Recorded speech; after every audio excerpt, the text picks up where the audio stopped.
everyone, this is Kim C, and you're listening to the Year of Underrated Stephen King. This is a one-woman book podcast hosted by a university fiction teacher striving to bring some much-needed sunlight to the Stephen King titles hiding in the dark. Hello guys and gals, and welcome to episode 101!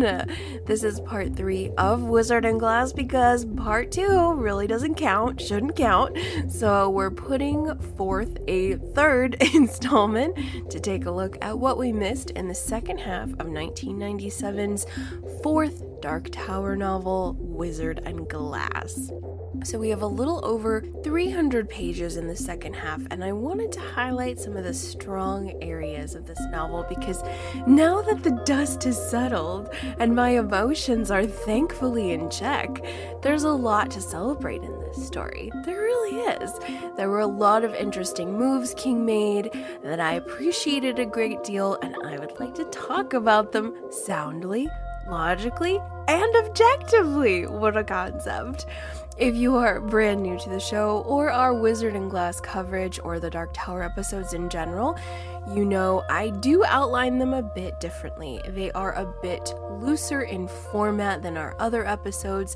I like to keep a lot of airflow in these episodes because I really feel like a tourist in the Dark Tower world, so I don't have too many concrete, specific ideas to break down, only observations. Only what data I'm gathering by what I'm observing and what I feel is overall working, what I generally enjoy. This is picking up after Wizard and Glass Part 1, so feel free to refresh with that one and avoid Part 2 because it's just, well, it isn't needed. I barely posted it, I was gonna throw it away, you guys know that whole thing. So unless you're incredibly emotional after finishing Wizard and Glass, it might appeal to you, but if you're a-okay, this is what part 2 should have been. This is what I intended it to be, that's for darn sure. So, for this episode, we're looking at what's strong in the second half of Wizard and Glass, what I enjoyed, and questions I may have for the next book, as well as a poll to all you Dark Tower fans out there. Is it recommended that I read Wind Through the Keyhole, or should I save that one for later? What did you guys do? Should I just keep trucking along, or do I have the luxury of deviating to Wind Through the Keyhole? What do you guys feel is the best path? Let me know your thoughts. Alright friends, let's saddle up with Roland, Cuthbert, and Alen and head back towards Hambry, and I will see you in the next section.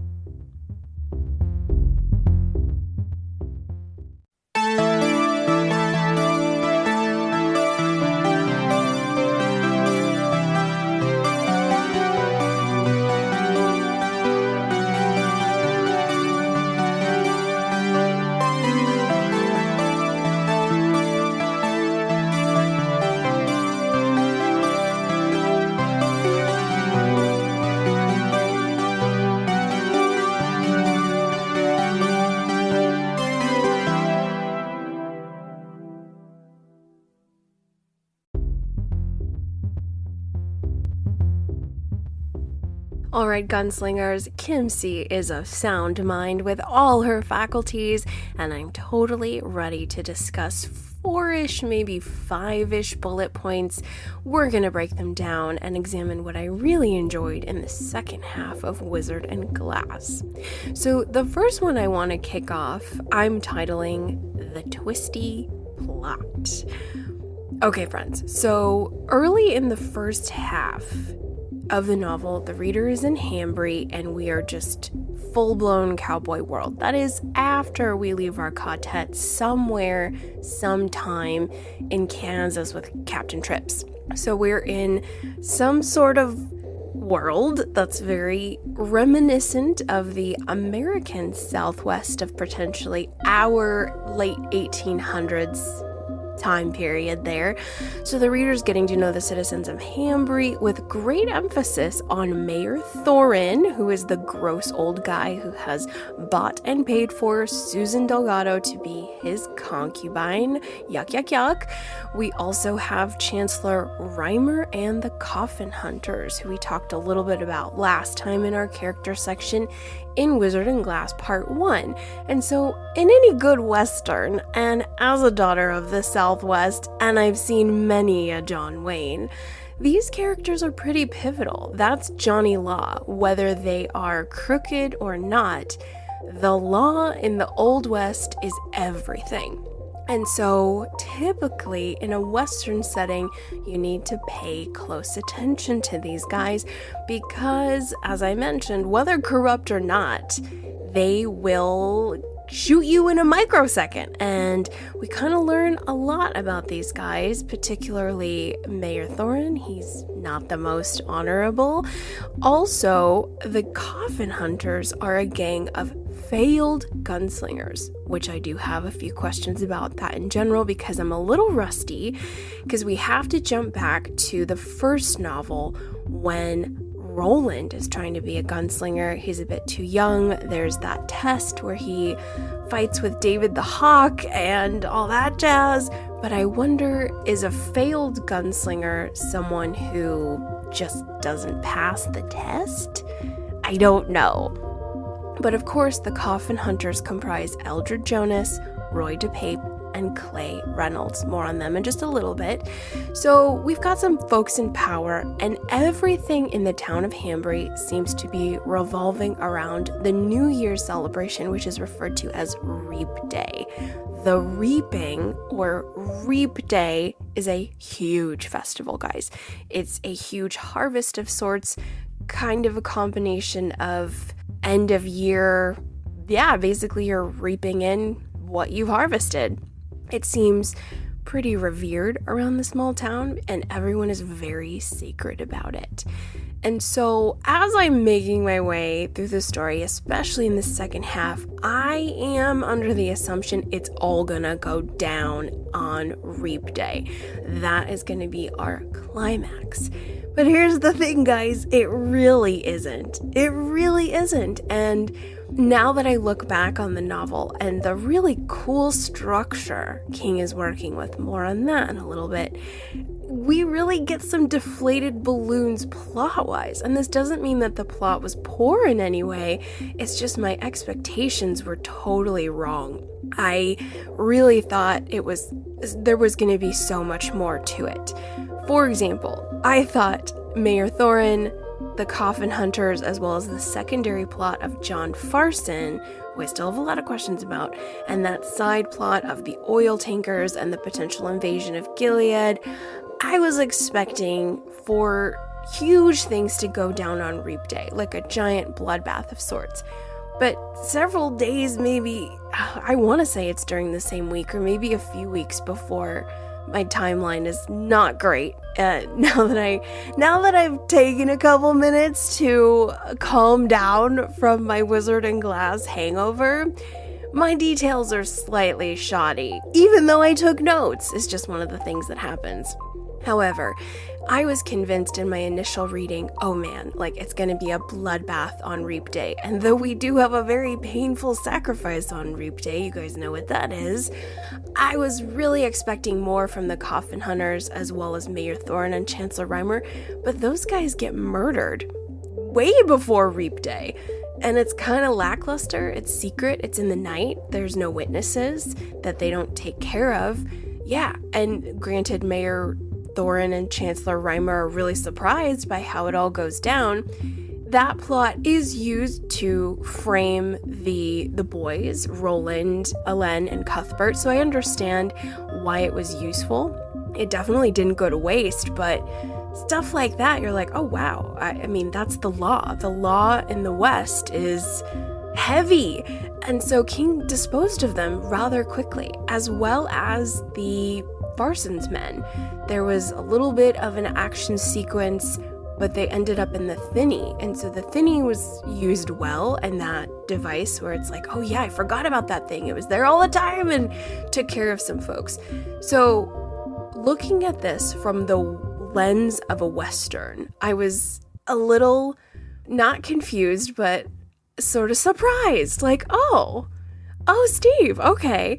So what I actually realized reflecting on the second half is that really the climax of the story is back with the quartet.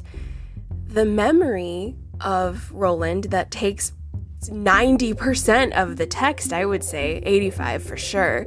I was expecting a huge climax with that. And it's more of a quiet one, I think, because I think when Roland gets his hands on Merlin's grapefruit and he looks into that pink glass and he sees the tower and everything is different. Everything, guys, like everything is different. The climax, I think somebody just softly punches a tack into the balloon. Doesn't pop it, but it slowly starts to leak air. And so I think we fade out of the memory rather than an explosive climactic bang. We do have that bang with the very end of the novel, the last section, when finally we're back at the campfire with Roland, Susanna, Eddie, Jake, Oy, and they've just heard this incredible tale, and then they go to see the wizard. They are in the Emerald City, so to speak. They are in this magnificent green tower temple palace, and we get the real climax, which is an appearance by the TikTok man. Hello, from the Wastelands. Thought he was dead. He wasn't. We also get the huge reveal that Richard Faraday is Martin Broadcloak, is the Man in Black. More on that.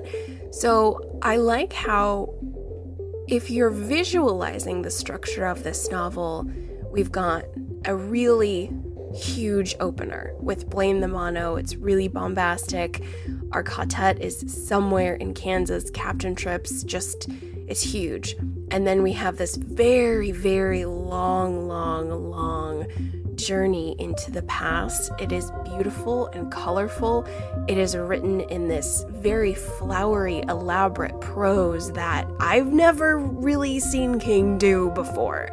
It is all-consuming, soaked in detail. It's great. It's just immersive. I felt completely 10,000 miles away from the quartet. It was great. I really enjoyed that. I enjoyed the lore he was working with, all of it. And I love a good Western.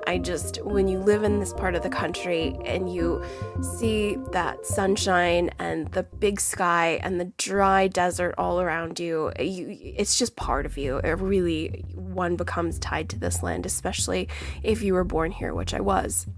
So, I have a huge affinity for that. Loved my time in Hambry and Magus, and the whole cowboy saturation of it is pretty spectacular. But the climax, guys, is not in Hambry. I thought it would be, especially with all the foreshadowing about reaping, come reap. It's all leading up to Reap Day. On Reap Day is when Mayor Thorin was going to consummate his deal with Susan. It was so sad and gross, but the reader knows about that as the very first sort of couple paragraphs when she's walking to Rhea's place for the sort of quality assurance check. So gross. So I thought it was all going to go down on Reap Day. I thought Mayor Thorin was going to get taken out. There was going to be a shootout between the Coffin Hunters and then our three Gilead boys and that Susan. I just thought it was going to be like it usually is in Westerns, a big bombastic shootout in the center of town, everybody. That's how it works. There's the face-off. This is why Clint Eastwood is iconic. As Dirty Harry and all the other incarnations and John Wayne, you face off. You look at each other eye to eye, and then you draw those weapons, and it's epic. Have you guys seen Tombstone? Have you guys seen these classic, iconic cowboy movies? And what you need to watch, of course, is The Good, the Bad, and the Ugly, as well as For a Few Dollars More and A Fistful of Something, maybe A Fistful of Dollars. That trilogy is what influenced King to write The Dark Tower, guys. There's such a huge Western influence on The Dark Tower. These are iconic films, and these are iconic tropes.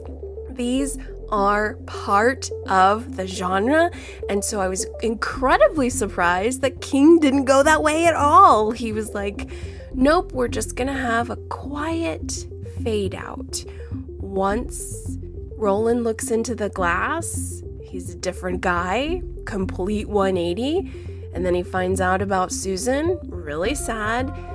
The only sort of big climactic thing in Hambry is, of course, when Susan is being led to the Charyu tree. That's when the town is definitely... It's a real Nathaniel Hawthorne moment from Scarlet Letter, where they're just circling Hester Prynne, and it's old school uncomfortable. Or for a more modern taste, when all of King's Landing surrounded Cersei and was just throwing God knows what at her. So gross, so crazy. That was a great scene. But that was the only sort of big climactic Reap Day moment. But none of the big players, the Coffin Hunters, all had their shootout outside of town. Mayor Thorin and Chancellor Reimer dead days before. I was very surprised. He did not take the conventional Western route that I wanted him to.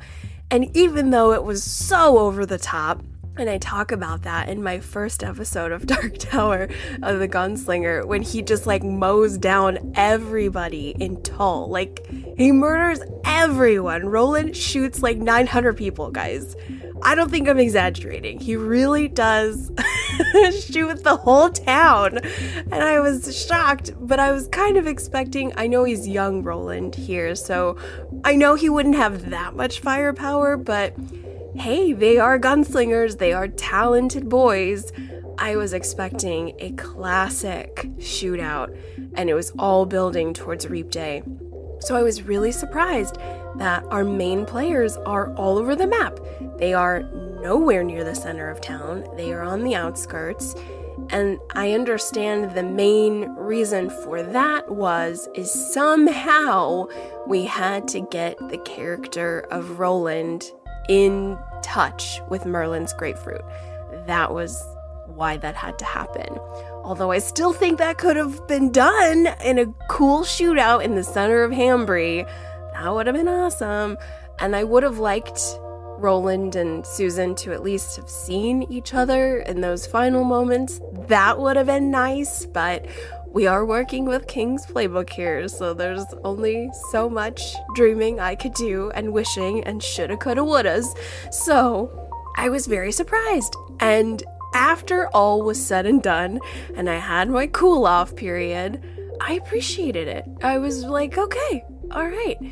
You saved the big climax for the end, back when we're all together with the quartet and we are in the Emerald Palace, and the huge revelation that Roland committed matricide. That was gnarly, but also to tie everything together.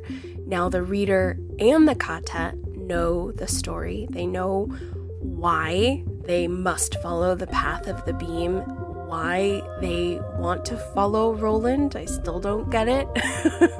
I'm still conflicted, everybody, but at least our characters understand why that is. So I was pleasantly surprised, and I liked it. I liked the structure of this book so much, guys. I like that we start with the quartet. We have a very dramatic opener, this long trail of rich storytelling in the city of Hambry with these wonderful characters who definitely stood out, who definitely made their mark. And then we conclude with this epic last look at these main players, and it's sort of sealed. I think it's kind of branded in the reader, especially when we have Rhea of the Coos and we've got Martin now, Richard Faraday, super duper now, the men in black sink, give up the tower. And I don't know if that's ever been uttered to Roland before. I'm sure it has. Tower junkies, you can bust me on this, but I don't recall yet someone telling Roland thus far, unless I just missed it. I was obviously focusing on other things, telling Roland to give up the tower. So I like that. I like that a lot, and I like that the explosive climax is at the very end. But it really wasn't in Hambry, and it really wasn't on Reap Day. So I like that. I like that, guys. So the second category, this is just very small, but I still wanted to mention it, and that is hypnotism. Okay, folks, so I don't know if you noticed, but hypnotism, like actually using a physical object to put someone into a trance, was used quite a bit in this novel. It was used a lot. I don't remember if it's popped up in the previous Dark Tower novels. I can't remember. I mean, I know that there was some jawbone stuff with Roland, which I really liked, but hypnotism, we've got a lot of it, and it's very cool. Multiple occasions. One of the first times we see it is with Roland. He uses it on Suzanne. She is by the lake in the grove. I think this is pre or post coitus. Might be post. But she's near the water and she's acting suspicious, or sus for my Gen Z. Just very suspicious. And he kind of decides to do a bit of detective work via hypnotism. So he gets this, it looks like it's a necklace. It's a little, I don't know if it's a talisman. It's some kind of necklace, and he puts her in a trance, and that's how he finds out that she had visited Rhea of the Coos, and he gets a greater understanding that someone, this Rhea, might be interfering with their lives and influencing her to, I think she almost chops her hair off, do something very uncool. I could have gotten much uglier than that. Because, of course, Rhea, in fact, was watching through Merlin's grapefruit. She was right there with them in the grove, which is gross and unsettling and creepy and sad because they got no privacy. These young lovers, our Romeo and Juliet, really didn't get, even though King provides the illusion that they got some tender moments together, they weren't private, which is sad because there was Rhea being gross and witchy-woo with Merlin's grapefruit. We see that first hypnotism with Susan via Roland, and then we see it again with Rhea of the Coos hypnotizing Cordelia, which is Susan's aunt. So she uses it on her in order to... Oh gosh, you guys, this part was insane. She hypnotizes Cordelia to slice herself open, specifically in the abdominal area, as Rhea of the Coos and her frequent use of Merlin's grapefruit have depleted her of all life force. It charges the high price to use Merlin's grapefruit, as it should, and Rhea quite literally goes face first into her bleeding abdomen area to drink her blood. More on Rhea in a little bit, because, whoa, King really levels up Rhea in that scene, and I like it. Even though it's gross, I like it because we now know that Rhea is a very powerful witch. She's gross and unsettling, but also sort of creature-like and powerful. And this power can be regenerated and sustained, and death will not find her easily. She's got a lot of power, and she's probably got a lot of stock in some dark stuff, some dark deals, and she's a survivor, and she just hypnotized Cordelia to slice herself open so she could drink her blood from her abdomen, which that must have been gushing. I actually don't know how Cordelia survived. She doesn't survive much longer. We do see her on Reap Day, and she's looking grim. She is pale and gaunt, and it's not looking so good. So her hours left are short. So I just really liked the moments of hypnotism. I like that that's kind of a thing in this world. It seems pretty common practice. Like, oh, you need to get to the bottom of something? Hang on a second. Let me whip out this little thing on a chain and I'm going to take care of business. So it's something I noticed, that this is a thing. This is how people make it work. And I'm going to have my eyes on that for future works. Because like I said, guys, unfortunately, my memory of the Wastelands, other than the big defining climactic plot points or character arcs, I'm a little fuzzy on the details. So I don't know if it has been used previously in the Wastelands and Drawing of the Three. I feel like it might have been. Especially with Eddie, I feel like Roland's done it before. I do think so, but I like that it was very present in this story. So, hypnotism, I liked it.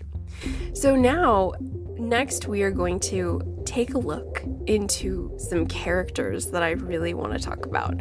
So we've got 3 of them that I've kind of already mentioned. I've kind of already got overexcited and freaked out, but firstly, we just gotta talk about the fact that Martin Broadcloak is Richard Faraday, is Randall Flagg.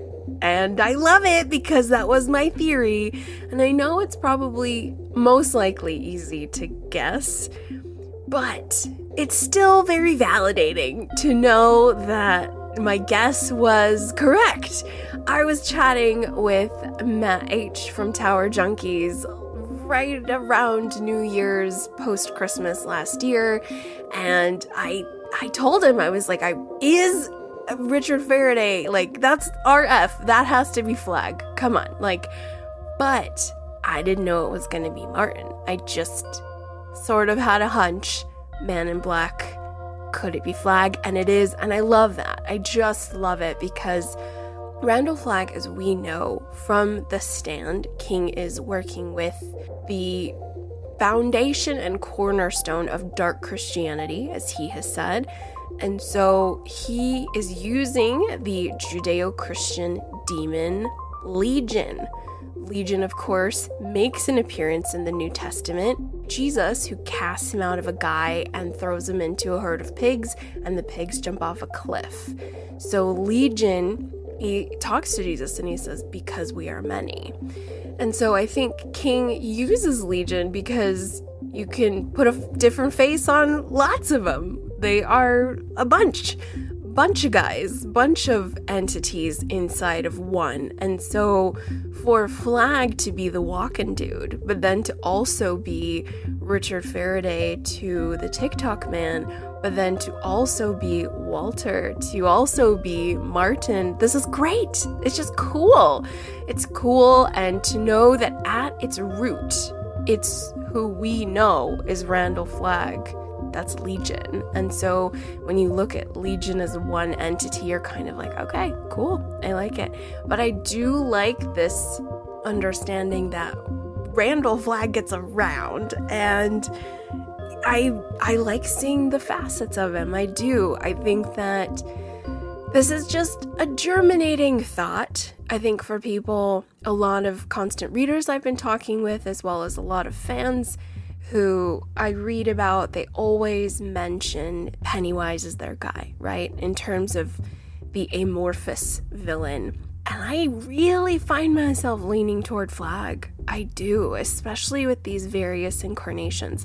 I know Pennywise has a lot of incarnations, but he's more creature-like and more of something that's trying to eat and stay alive, which in the end is kind of rudimentary and deflates the fear a little bit, at least for me. But Flagg, Martin, I'm telling you guys, to jump back to the gunslinger for just a moment, I was not having fun with that book, guys. I was not having a good time until the final book, when Roland catches up with him. They have palaver with that fire, and he's just this hooded figure, and does this crazy, amazing tarot card reading, and spouts all of this prophetic stuff that is so rich and deep. And to know that was Flag, I'm just all about it.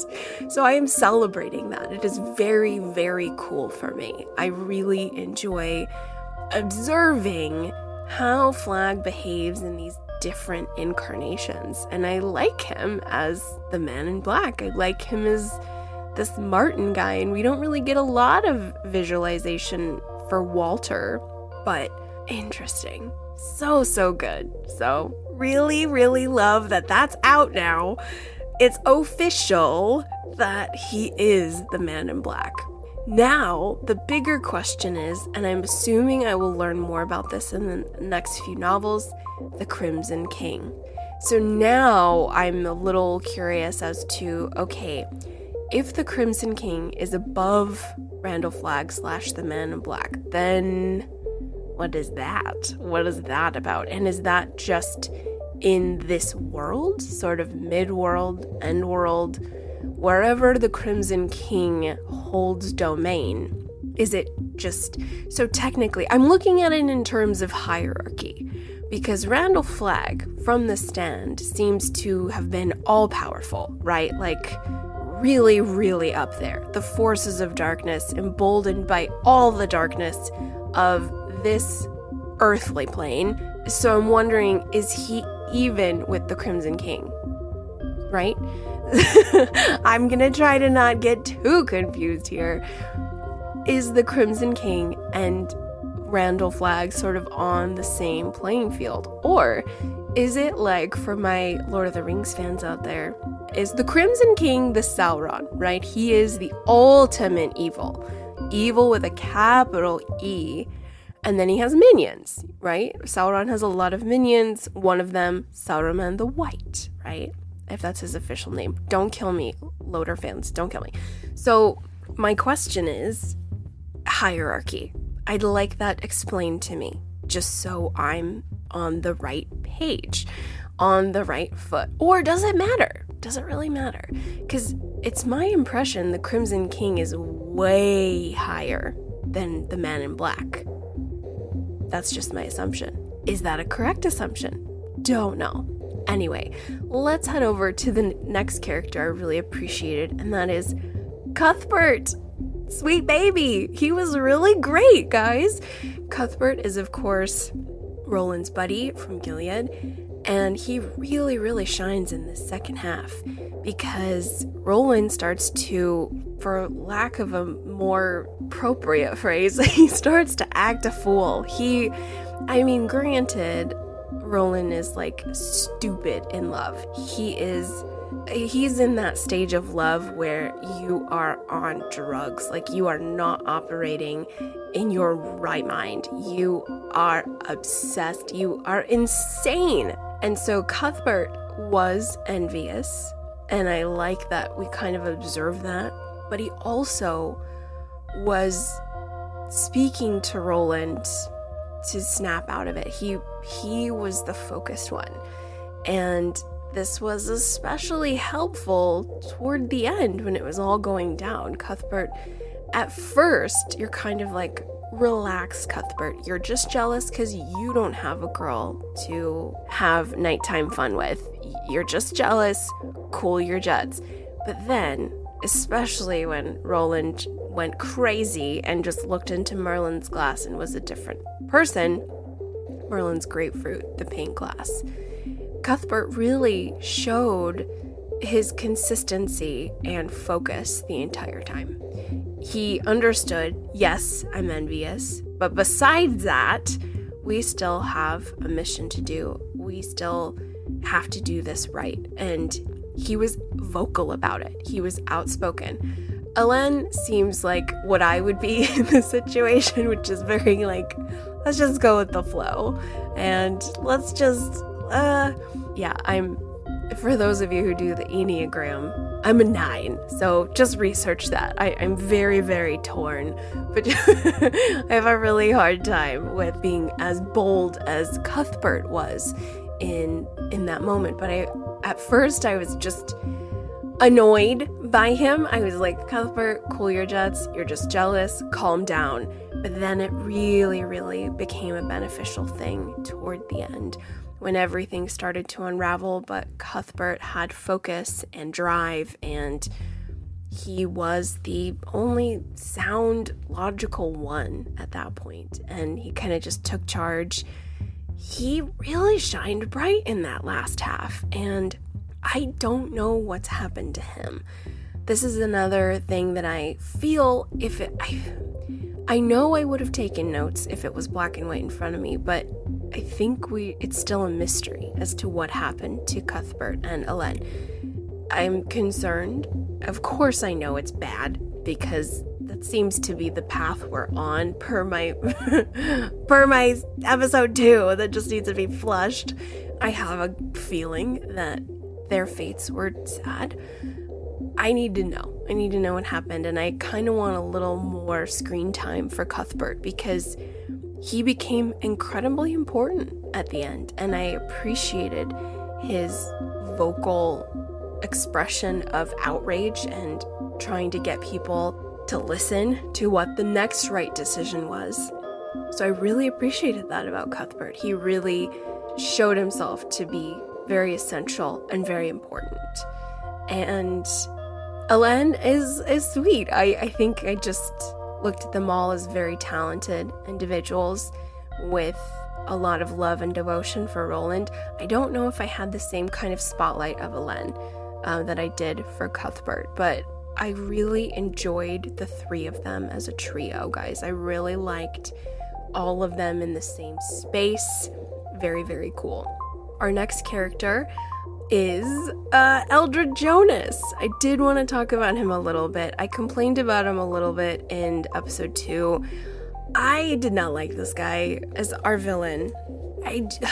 What an immature punk. Like, that's Eldred Jonas, and I'm quite surprised because he's older.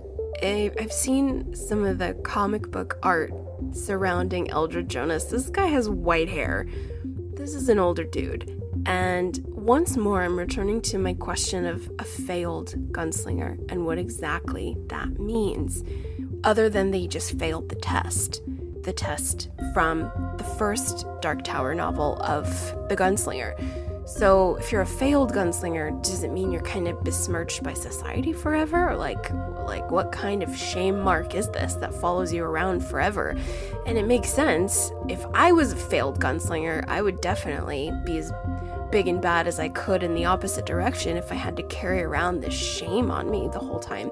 Here's what I didn't like about Eldred Jonas. I did not care for how he trashed the campsite of the boys, and it doesn't really sound like a traditional campsite. It was a little shack they were living in. And this guy who's probably seen a lot of life and done a lot of things, and I initially was very reverent of the coffin hunters. They seemed like your average hothead pack of villains you see in the saloon in the first couple moments of the Western movie. We establish the law, we establish the potential bad guys, but with cowboy films, I don't know if you lose respect for the villains. They do a lot of heinous things, you might, for some. But what Eldred Jonas does to their campsite, he trashes it, he graffitis it, he defiles it, he pisses on their beds and clothes, and he defiles their books. It is so childish, guys. It is like what a little punk teenager, or more like a little 8-year-old, an 11-year-old, like a little bratty child does stuff like that. They throw a fit, they make a mess. And here we have this seemingly rough, tough, has grit and life and just a cowboy on the wrong side, behaving like a little petulant teenager. it was dead for me. I was like, okay, Eldred Jonas, you are laughably stupid. The Coffin Hunters officially lost a lot of credibility for me as cool. Like, they weren't cool anymore. Even during their cold-blooded murder part, when Clay's like stabbing people, Mayor Thorin and Chancellor Reimer, I'm like, nope, you guys are associated with this bozo Eldred Jonas. Like, come on. So I really question why King made that choice. We're just gonna accept it, of course we are, but I was buying the really rich cowboy world, and it's like, wow, you really brought that villain downgrade. Because he just became a petulant little bratty kid who makes a mess and defiles their campsite. I mean, if he wanted to keep him cool, I just would have lit a match and commit some arson. That's what a cool cowboy would have done. Like, cool cowboy villain, I should say. Like, you shoot whatever's alive that's around and you set fire to whatever's standing. And you ride off, something like that, where it's just mean and fast and furious. That would have been cool. That would have allowed me to retain respect for him. But King takes time and kind of allows Eldred Jonas to become this gross little teenager. And I was like, you suck, bro. No, this is stupid. So that is the one area of the book that I was very dissatisfied with, as well as put off by. I was like, okay, the Coffin Hunters are officially dumb. They are dumb.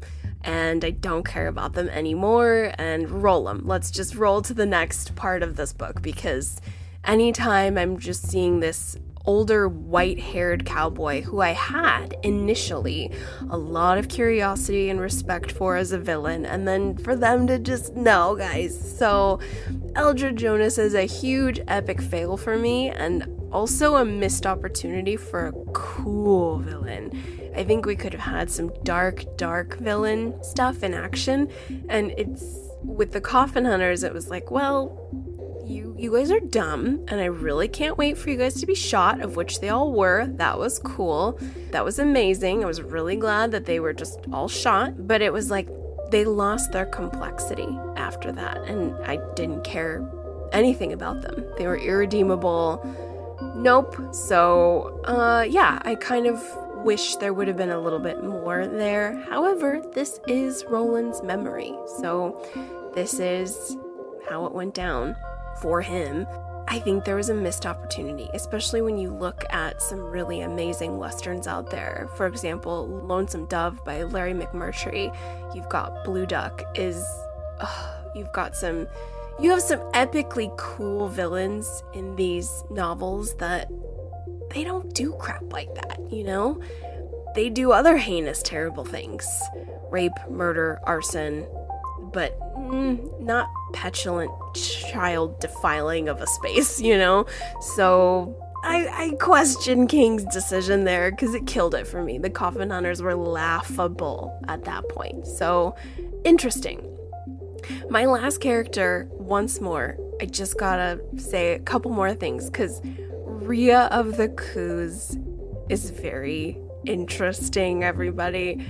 I really like her character, and she is a king female I will be revisiting soon, because she is a multi-layered, multifaceted witch with immense power, but she also has some creature-like stuff about her. And the fact that she was able to regenerate herself by drinking blood. It's a little vampiric. I like my vampires, but I'm very, very interested into how she is connected to the villain side of the story, guys. Seems like there is a connection to Randall Flagg / the Man in Black, potentially the Crimson King. Still curious about that hierarchy. So I will be revisiting her again, because I like what I see. I like who she is in the town, how she is seemingly just kind of on the outskirts in her little shack with this incredibly powerful mystical object in her possession. She's just got it, using it, But she's regarded as the oddball of the town, but seen as harmless. And that's always interesting, because it's sort of like the untapped monster. They're just hiding in plain sight, and then they snap, and there you go. And I think that was Rhea of the Coos. She is frightening in her resilience, how she's able to stay alive.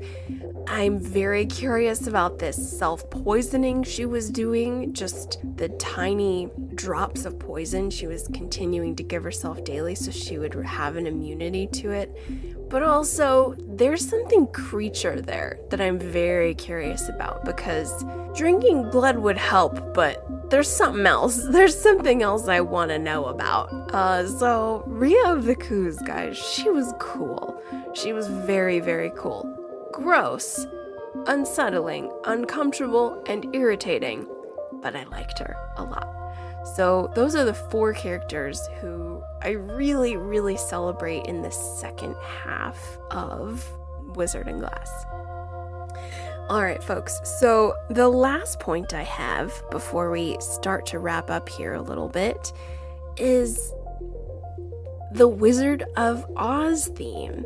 So I've read a few criticisms for Wizard and Glass that say it's a little too heavy-handed, and I don't know if I would agree with that. I just know I liked it. I mean, the heavy-handedness, it is definitely shining a huge light on the film. I mean, the film is absolutely classic. If you haven't seen it, you must. It's amazing. That and Gone with the Wind are 2 of my all-time favorites. But I love how much it channels Wizard of Oz. I mean, we've got Oi acting as Toto when he rips back the curtain and the wizard is the TikTok man. Insert the man in black, also known as Randall Flagg. Like, there's just so much cool stuff there. There's that huge climactic palaver with the 2 of them. Not necessarily a palaver, but they face off. They face off the way it should have gone down in Hambury. Like, they have a face-off. They have a one-on-one with all of them, and the tower is the link between them. It was very cool. I really liked it. But my question is, why the Wizard of Oz, right? If we look at the wonderful aspects of the story, it's about a young girl named Dorothy, which, let's break that down a little bit, guys. If we're looking at all the characters inside Wizard of Oz, you've got this young girl from Kansas named Dorothy and her dog Toto. They get sucked into a tornado and are spit out into this alternate world called Oz. There is the Wicked Witch of the West, there's Glenda the Good Witch, we've got the Cowardly Lion, the Scarecrow, and the Tin Man, right? So I started to really meditate on the Wizard of Oz, and the whole journey is so that Dorothy can go home. The Wizard of Oz is about going home, and it is following the yellow brick road to get to the Emerald City, because Dorothy has to see the wizard in order to go home, right?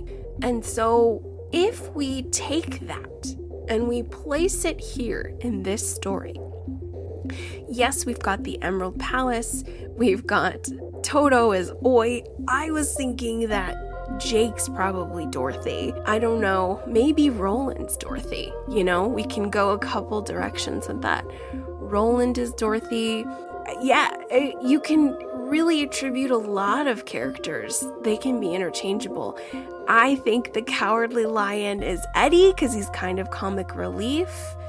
I'm thinking Susanna is the Scarecrow because she has a brain, but she's got 3 brains. She's got 3 personalities in there.